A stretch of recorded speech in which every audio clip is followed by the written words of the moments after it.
కలం యుద్ధం చేస్తుంది. రాతలు రాసే సాధనమే కాదు, యుద్ధం చేసే ఆయుధం కలం. కలం చిత్రకారుడై రూపాంతరాలలో చరిస్తున్న దురంతాల అంతర్రూపాలను జీవితం కాన్వాసుపై చిత్రిస్తుంది. నిత్య నూతనంగా చూపరులను ఆకర్షిస్తూనే చూస్తున్న కళ్ళను వర్షింపజేస్తుంది. కళ్ళలో కారణాల నిప్పులను చెరిగి యుద్ధానికి సన్నద్ధం చేస్తుంది. కలం శిల్పిగా మారి చలనరహితమైన బండరాళ్లను ఆలోచన మెదళ్లతో, ఆవేదన హృదయాలతో, ఆయుధాలు పట్టిన హస్తాలతో ముమ్మూర్తుల సైనికులుగా మలచి చైతన్యం ఊపిరిలూది రణ నినాదం చేస్తుంది. కలం శ్రామికుడై దౌర్జన్యాల కేకరణ్యాలు నరికి ప్రగతికి బాటలు వేస్తుంది. కలం కార్మికుడై కార్ఖానాల ప్రపంచంలో కష్టాల కొలివిలో కాలుతున్న ఇనుపు మొక్కల జనాన్ని సమాలోచన సమ్మెటలతో ఒత్తి కత్తులుగా మలచి సానబడుతుంది.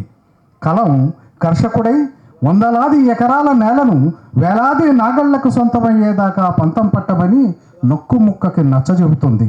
కలం చిత్రకారుడై శిల్పై శ్రామికుడై కర్షకుడై కార్మికుడై జనం మధ్య సంచరిస్తూనే ఉంటుంది. అక్షరాల అనుబాంబులతో భావ విప్లవ సైనికులుగా మలుస్తుంది. కలం అన్యాయం మీద అవిశ్రాంత యుద్ధం ప్రకటిస్తుంది. అవును, అక్షరాల సాక్షిగా కలం యుద్ధం చేస్తుంది. నమస్కారం.